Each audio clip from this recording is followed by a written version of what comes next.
What's Trending KBR Pagi, siaran pagi radio paling update. Hai, ketemu lagi di What's Trending bareng Lea Baneza. Kali ini Lea mau ngomongin tren anggota DPRD gadaikan SK jangan dimaklumi. Nah, lagi rame-ramenya nih banyak daerah yang anggota DPR-nya menggadaikan surat keputusan atau SK pengangkatan ke bank setelah dilantik. Fenomena yang hampir selalu jadi tradisi di tiap periode pemilu. Misalnya, yang terjadi di DPRD Kota Serang, Jawa Barat. Ada 10 anggota dewan yang sudah menggadaikan SK pengangkatannya ke bank untuk mendapat pinjaman. Di Jawa Timur, fenomena ini ditemukan di beberapa wilayah. Di Pasuruan ada 4 anggota DPRD, di Malang 17 orang, dan di Kabupaten Mesuji tercatat 10 orang. Jumlah pinjamannya pun beragam. Bank di Serang menawarkan mulai dari 500 juta sampai 1 miliar. Sedangkan di Mesuji berkisar 400 sampai 700 juta rupiah.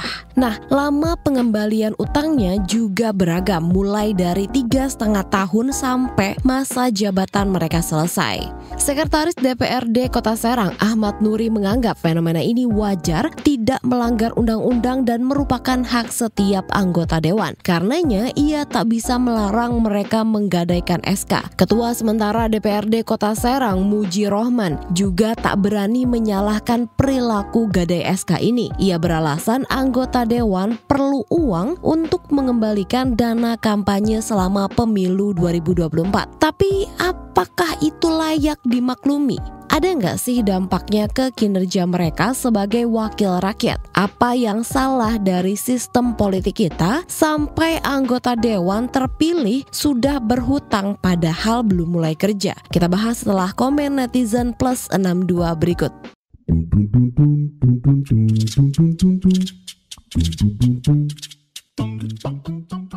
Yang pertama dari @olulehoxx. Semua yang gajinya dibayar oleh negara, biasanya rata-rata SK-nya disekolahkan. @mkuxx. Yes, biasanya SK-nya langsung masuk jadi jaminan utang di bank daerah. Lanjut ke @ragilxx. Ini sudah dipandang sebagai hal biasa bagi anggota dewan. Begitu diangkat, SK disekolahkan untuk bayar utang kampanye. Bukan sekadar tuduhan atau logika. Ini sudah fakta yang diakui. Buat bikin baliho, buat spanduk, habis banyak loh. @elinxx. Biasalah. @ariyudoxx. Indahnya utang berjamaah. @reza_petxx. Mendingan DPRD gadai SK untuk dapat kredit atau korupsi? Gitu aja rempong. @otak_geser_xx. Mending ngutang pakai SK daripada ngutang sama pemodal. Antar lo malah disandra kepentingan. Walaupun aneh, beli amanah pakai ngutang. Lanjut ke @dermagaxx. Gali lubang, gali lubang, gali lubang, tutup lubang. @iqbalxx. Sebagian dari mereka bisa jadi 1-2 tahun pertama fokus balikin modal. Tahun 3-5 fokus nyari modal untuk nyalon periode berikutnya. Sementara gaji akumulasi mereka selama 5 tahun tidak menutup modal yang dikeluarkan. Lalu sisanya dari mana? Yang terakhir dari @ucokxx. Ya nggak jauh, korupsi buat bayar utang.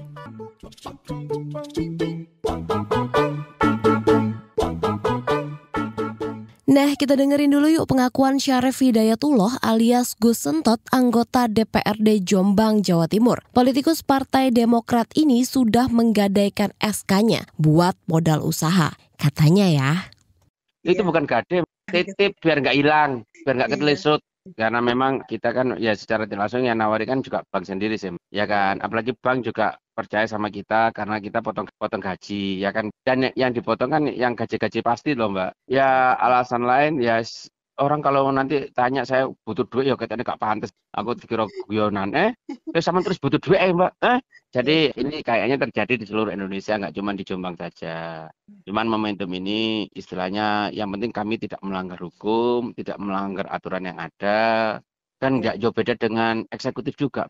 Ya kan, eksekutif SKPNS kan juga bisa digadaikan. Cuman kan DPR ini kan ranahnya kan 5 tahun sekali. Sebenarnya nggak jauh beda. Tapi intinya kami titip, ya kita bawa SK bisa dimanfaatkan. Satu sisi kami kalau melalui gaji tiap bulan juga kadang-kadang ngapunten lebih banyak borosnya, tidak diputer gitu maksud saya untuk usaha. Rencana kami kan kami ambil, kami putar untuk usaha.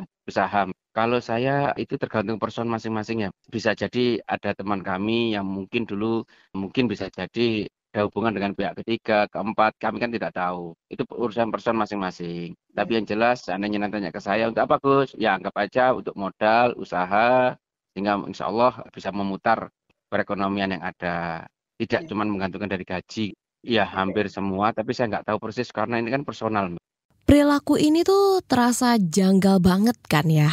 Belum juga kerja, sudah berhutang. Apalagi nih mereka itu kan anggota dewan yang terhormat. Para wakil rakyat gajinya dari mana kalau bukan dari pajak kita? Wah, gimana dong kinerja mereka nanti pas sudah jadi dewan? Kita tanyakan ke peneliti Forum Masyarakat Peduli Parlemen Indonesia, Formapi, Lusius Karus.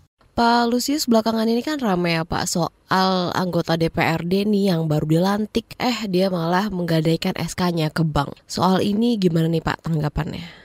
Ya, pertama sih ini bukan hal baru gitu ya, karena di periode-periode sebelumnya juga kita juga sering heboh gitu ya dengan aksi DPRD yang menggadaikan SK mereka begitu mereka selesai dilantik gitu ya. Jadi bagi saya ini hanya ulangan dari apa yang terjadi sebelum-sebelumnya, tapi yang paling penting bahwa tidak ada semacam evaluasi dari DPRD gitu ya untuk memastikan tindakan penggadaian SK itu tidak dilakukan lagi. Karena kan di periode-periode sebelumnya ini banyak dikritik oleh publik. Ya kan mestinya kalau sudah dikritik itu ya ada evaluasi atau ada upaya untuk memperbaiki itu atau tidak ya. Tapi kan ketika ini terjadi lagi sekarang kita lalu merasa jangan-jangan publik doang atau rakyat saja kok yang merasa aneh dengan penggadaian SK ini. Ya, anggota DPR-nya sendiri malah memburu penggadaian SK ini sebagai satu aktivitas penting yang dilakukan setelah dilantik menjadi anggota DPR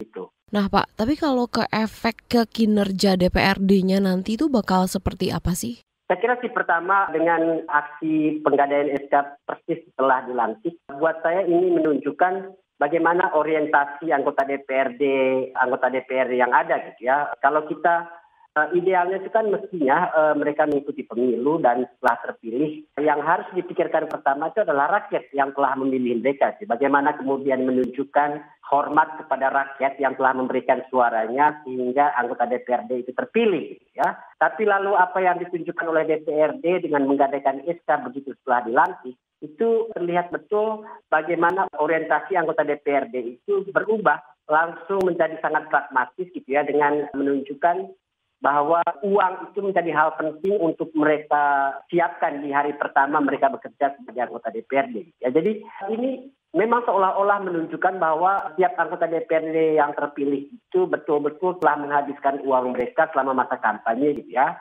Dan karena uang sudah habis lalu SK pengangkatan sebagai anggota DPRD itu jadi barang berharga yang bisa dipakai untuk mengembalikan uang yang telah mereka habiskan selama masa kampanye. Ya. Dan saya kira efek lanjutannya itu yang paling menakutkan buat saya. Ya. Ketika kemudian ada tuntutan akan uang dalam jumlah banyak di hari pertama mereka setelah dilantik menjadi anggota DPRD, itu artinya tuntutan berikutnya terkait dengan uang itu menjadi sangat tinggi gitu ya. Karena kan gadai SK kemarin itu dia harus pastikan tiap bulan atau tiap waktu nanti harus membayarnya. Itu artinya sudah sejak awal sudah ada hutang yang harus dibayarkan oleh anggota DPRD dari pendapatannya setiap bulan nanti. Dan kita tahu betul DPRD ini punya kewenangan, punya fungsi hal tertentu bisa jadi celah untuk mendapatkan tambahan pendapatan ya dengan melakukan korupsi, suap dan lain sebagainya ya. Ngaruh nggak sih Pak ke skala prioritas kinerjanya dia selama menjabat? Saya kira kinerja sih ya, karena ini kan orang per orang gitu ya yang menggadaikan SK ini ya, dan itu artinya persoalan keuangan pribadi yang kemudian terjadi saat anggota DPRD ini menggadaikan SK-nya ya. Dan itu artinya ya menjerumuskan anggota DPRD ini dalam praktek hutang piutang ya.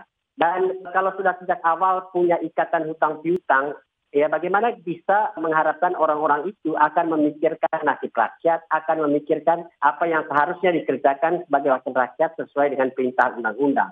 Ini yang saya kira menjadi dampak serius kenapa kita harus mengkritik ini sejak awal, karena penggadaian SK ini hanya pintu masuk bagi potensi terjadinya banyak penyimpangan lain terkait dengan uang, apalagi kita tahu ya DPRD ini punya fungsi juga dalam hal budgeting, sesuatu yang sangat mungkin bisa saja dikangkangi, bisa saja dilanggar untuk kepentingan mendapatkan uang demi bisa kemudian menebus SK tadi, gitu.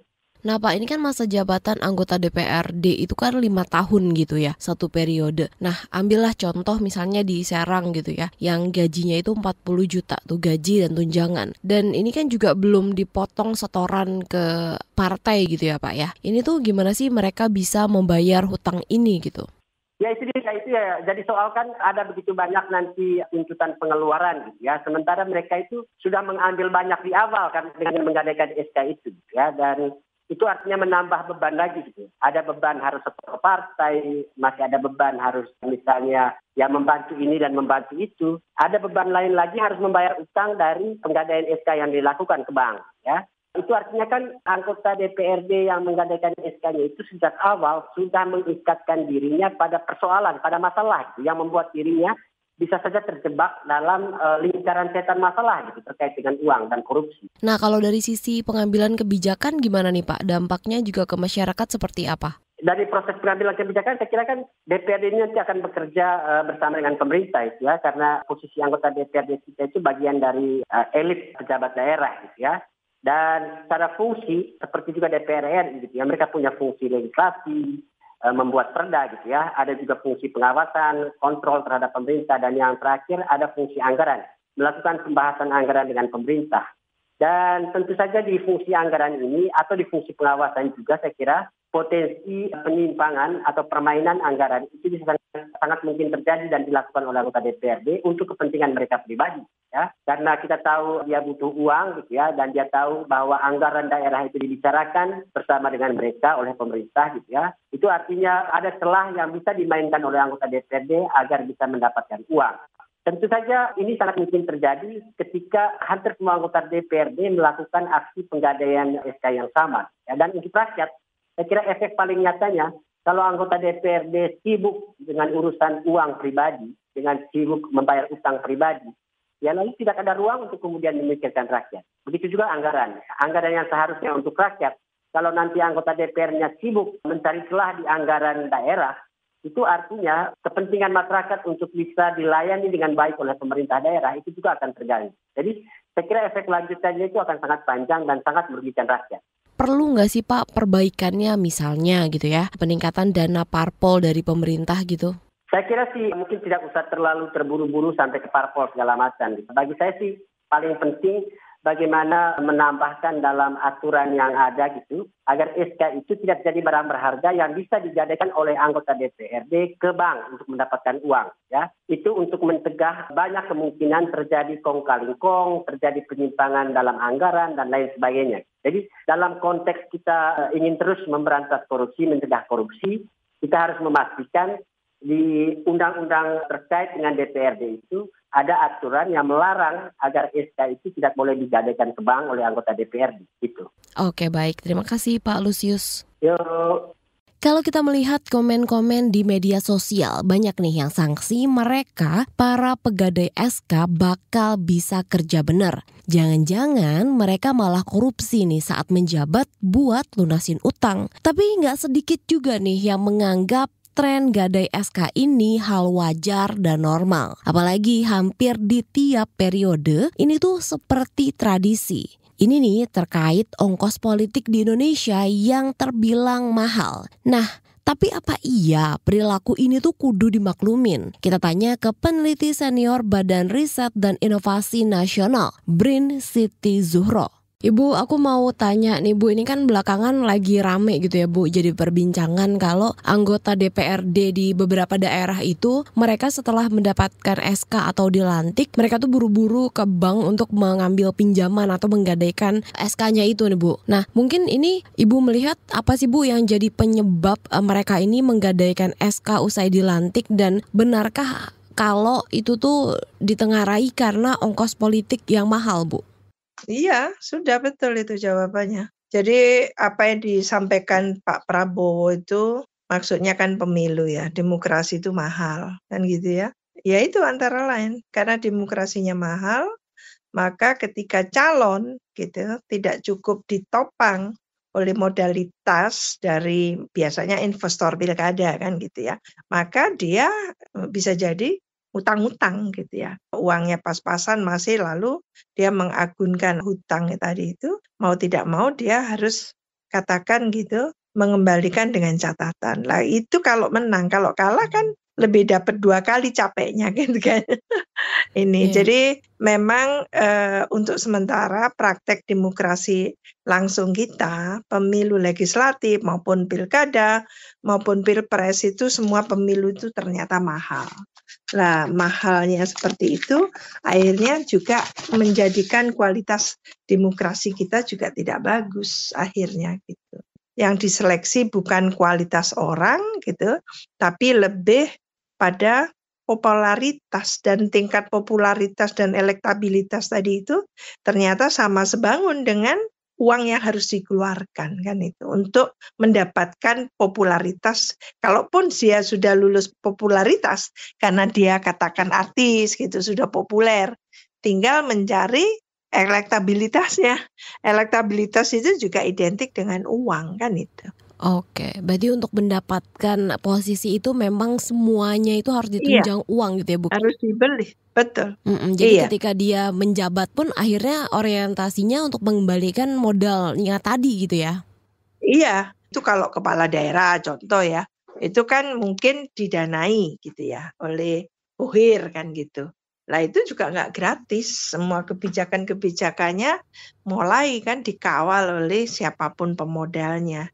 Nah, yang seperti itu yang menjadikan mengapa lalu pilkada langsung kita juga tidak korelasinya positif atau berdampak bagus gitu ya, berkualitas terhadap pemerintahan daerah. Itu satu contoh. Termasuk ini pemilu legislatif ini. Pemilu legislatif ini juga diikuti oleh banyak calon-calon gitu ya, baik itu kader maupun yang mendadak menjadi kader kan gitu, yang tidak siap dengan popularitasnya, tidak siap dengan elektabilitasnya, tapi uji coba dengan dana ratusan juta gitu ya, sampai mungkin 1M, 2M gitu kan, ternyata juga kalah kan gitu. Ya, kalau menang masih ada yang diagunkan seperti ini, tapi ini kan pembelajaran yang tidak baik ya, bahwa akhirnya gitu untuk memenangkan pertandingan tidak cukup dengan modalitas orang itu, tapi juga apapun bunyinya meskipun itu sudah populer, sudah disegani, tetap harus nyawer gitu. Tetap harus nyawer, dan itu pula yang seolah-olah ditunggu oleh rakyat. Lah rakyat kalau udah dalam posisi yang harus disawer seperti ini, akhirnya demokrasi yang katanya partisipatoris dari rakyat oleh rakyat untuk rakyat ini batal akhirnya, karena rakyatnya jadi objek gitu, bukan subjek. Apakah memang fenomena yang berulang ini setiap periodenya memang harus dimaklumi, Bu? Atau memang harusnya ini dianggap sebagai sebuah persoalan? Ini persoalan besar. Ini sangat menjadi persoalan. Mengapa lalu kita terus-menerus menjalankan sistem demokrasi yang prosedural. Demokrasi prosedural itu cuman prosedurnya aja dilewati. Tahapan-tahapannya semua dilewati. Itu aja, tapi kualitasnya bagaimana nanti kita pikirkan dampak-dampaknya, karena prosedural tadi itu ya intinya menghalalkan semua cara. Duit yang bermain gitu ya. Ya food buying, untuk di level elit memberikan duit kepada masyarakat, food buying, membeli suara. Belum lagi yang antar elitnya gitu kan. Antar elitnya transaksional kan gitu. Jadi memang kena berlapis-lapis gitu. Siapapun yang ingin menjadi pejabat di legislatif, menjadi anggota legislatif, ingin menjadi kepala daerah, wakil kepala daerah, tidak pernah ada yang gratisan gitu. Ya kalau kemarin kita mendengarkan Pak Mahfud MD gratis, tidak harus bayar ke partai dan sebagainya, itu kan kasus gitu, cuman contoh kasus saja. Secara merata itu pastinya uang bermain gitu. Tidak mungkin orang nyalonin itu tidak bermodal, mau tidak mau ngutang, mau uangnya sendiri langsung itu harus disediakan gitu. Dan Iya. itu tidak lumrah, ini bukan hal yang jamak, bukan hal yang normal, ini justru yang mengancam kualitas demokrasi kita. Jadi mengapa kita di pemilu 2024 ini semua keburukan tampil, ya kan? Iya. Karena sudah kulminasi dari keburukan semua tahapan-tahapan atau mungkin pengalaman-pengalaman selama pemilu pertama 99 sampai 2024 ini akhirnya akumulatif. Praktek buruk itu diulang-ulang terus gitu ya. Ini yang menjadikan lalu akhirnya gitu kita melanggar etika, kita melanggar peraturan, undang-undang, hukum dan sebagainya, dan akhirnya demokrasinya menjadi sampah, tidak ada artinya sama sekali gitu. Oke, jadi lebih bobrok ya Bu ya? Iya, karena menghalalkan semua cara, hukumnya juga tidak berdaya gitu ya. Bagaimana ini? Harusnya ada penalti dong. Kan tidak boleh politisasi bansos, kan tidak boleh orang itu menerima uang, jadi yang ngasih juga salah, yang nerima juga salah, nggak boleh, seolah-olah itu hal yang mentradisi gitu, benar adanya, dan itu salah, makanya jelek kan kualitas DPRD kita, kualitas DPR RI kita, ya karena prosesnya seperti ini. Bu, ngomongin dampak gitu ya Bu ya, kalau misalnya mungkin masyarakat perlu sadar gitu Bu, dari perilaku ini tuh dampak pada kinerja DPRD itu seperti apa Bu? Ya tahu sendirilah bagaimana DPRD-nya senyap tentang masalah-masalah yang dihadapi masyarakat, namanya juga Dewan Perwakilan Rakyat Daerah kan gitu ya. Tapi apakah mereka bekerja untuk mewakili rakyat daerah, gitu kan? Apa permasalahan masyarakat atau rakyat daerah itu? Apakah diwakili? Kalau ada stunting, apakah lalu anggota dewan teriak-teriak? Bagaimana stunting ini di daerah? Harus dieliminasi, diberantas dengan cara apa? Kan tidak ada yang teriak-teriak itu, iya nggak? Iya. Ya sudah. Bagaimana membangun daerah itu? Mengapa kemiskinan masih merata di mana-mana, stunting di semua daerah masih kuat kan gitu. Nah itu yang mestinya disuarakan oleh namanya juga Dewan Perwakilan Rakyat Daerah kan gitu. Oke. Tidak ada, jadi tugas pokok fungsi yang harus diemban oleh DPRD itu ya sulit untuk dilakukan karena kontraknya sudah selesai. Kontrak politiknya dengan rakyat itu ya selesai ketika uang-uang itu sudah diberikan kepada mereka langsung kepada pemilih itu. Kan janjinya cuma sampai di situ saja akhirnya. Oke. Nah Bu, kalau misalnya udah terjadi seperti ini gitu ya Bu ya, ada nggak sih Bu yang bisa dilakukan masyarakat atau publik untuk mengawasi kinerja DPRD ini dan mungkin jalan keluar supaya fenomena ramai-ramai gadai SK ini tidak terus berulang gitu Bu? Mestinya memang ada perbaikan ya. Perbaikan tadi itu kan melalui penegakan hukum gitu. Jadi ada political will, political commitment, dan ada law enforcement. Nah political will-nya ya harus dari institusi itu.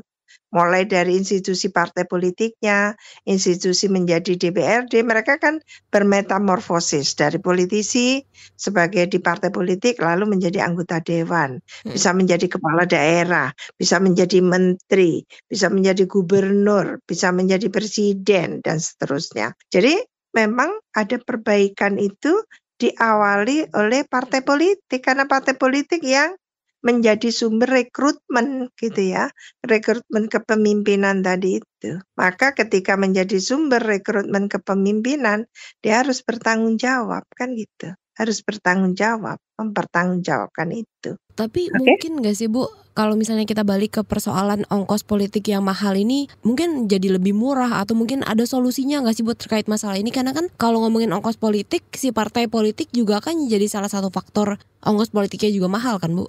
Iya, jadi memang ujung-ujungnya kan dana yang dimiliki oleh partai itu mereka menganggap tidak mencukupi.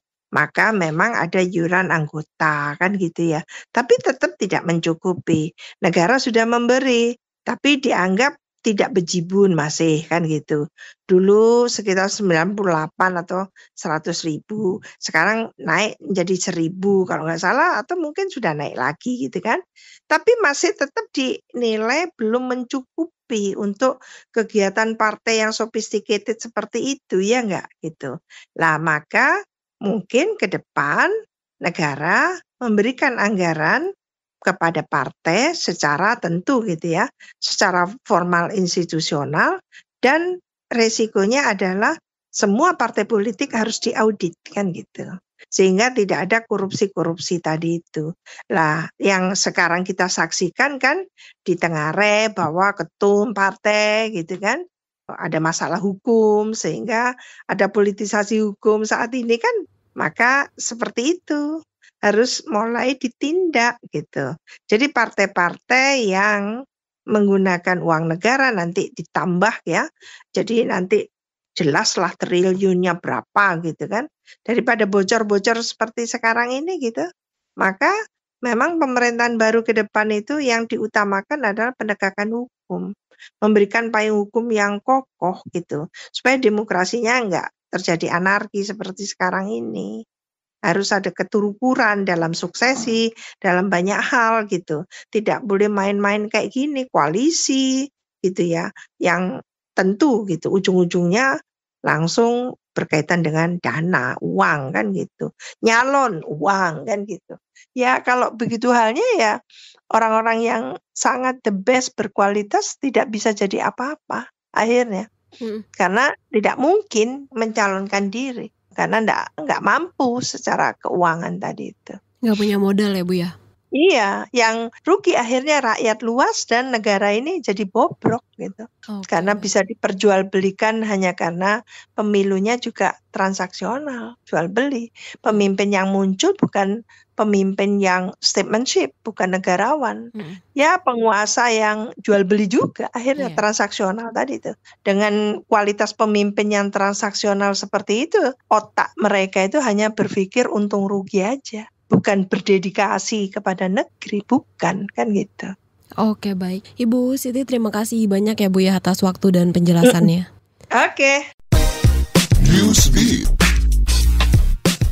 Organisasi Kesehatan Dunia WHO menyatakan penggunaan ponsel tak menyebabkan kanker otak. Hasil riset WHO yang melibatkan 11 ahli dari 10 negara menemukan tidak ada hubungan antara paparan frekuensi radio ponsel dengan peningkatan risiko kanker otak. Mereka melakukan penelitian ini pada orang yang sudah menggunakan ponsel lebih dari 10 tahun. Selain itu, WHO juga tidak menemukan adanya risiko kanker otak dan leukemia pada anak-anak yang terpapar pemancar radio, TV, atau menara telepon seluler. Gelombang radio yang dipancarkan alat tersebut tidak bersifat karsinogenik seperti bahan kimia dalam asap rokok. Kepolisian Filipina menangkap Apollo Quiboloy atas dugaan terlibat kasus perdagangan orang dan pelecehan seksual. Quiboloy adalah pendeta evangelis berpengaruh dan merupakan sekutu Presiden Duterte. Quiboloy pernah menyebut dirinya pemilik alam semesta dan anak Tuhan yang ditunjuk. Ia dituding melakukan pelecehan terhadap anak-anak, kejahatan seksual, dan perdagangan orang. Semua tuduhan itu disangkalnya, namun proses hukum tetap berlanjut. Menteri Dalam Negeri Filipina Benjamin Abalos menyebut Quiboloy masuk daftar paling dicari FBI atas tuduhan perdagangan orang dan penyelundupan uang tunai.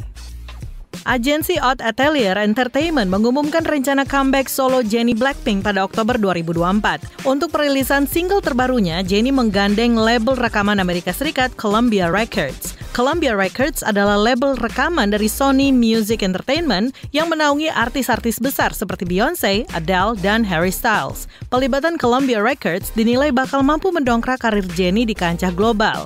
Jennie Blackpink terakhir merilis single pada Oktober 2023 dengan lagu bertajuk You and Me.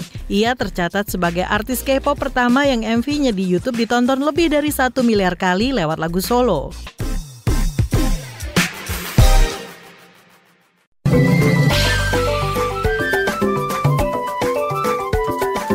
WhatsApp Indonesia. WhatsApp Indonesia kita mulai dari Jakarta. Peraih medali di Paralimpiade Paris 2024 dipastikan mendapat bonus yang sama dengan peraih medali di Olimpiade Paris. Kepastian itu dijamin Menteri Pemuda dan Olahraga Dito Aryo Tejo.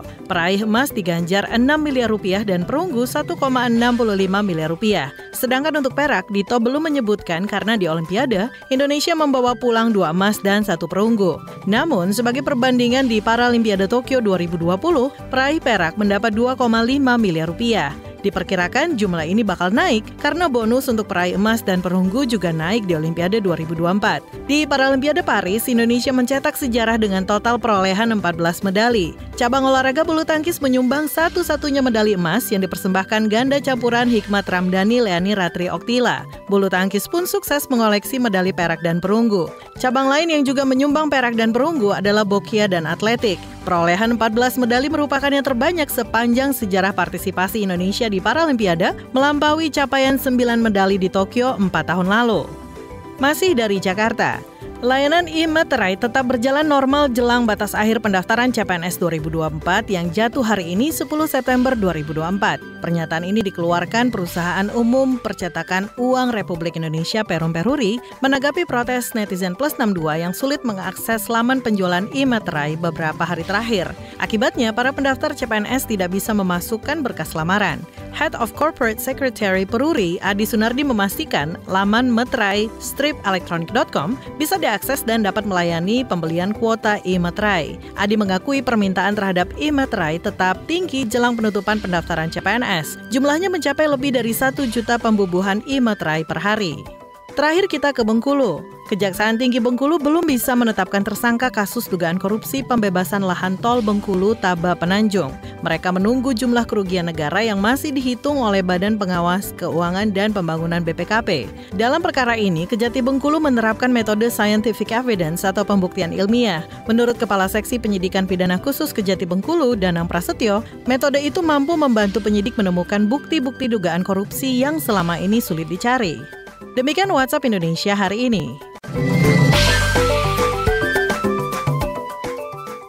Terima kasih ya sudah mendengarkan What's Trending. Jangan lupa terus dengarkan podcast What's Trending di kbrprime.id dan aplikasi mendengarkan podcast lainnya. Kali ini Lea Baneza mau pamit dulu. Stay safe and happy. Bye-bye. What's Trending KBR Pagi, siaran pagi radio paling update.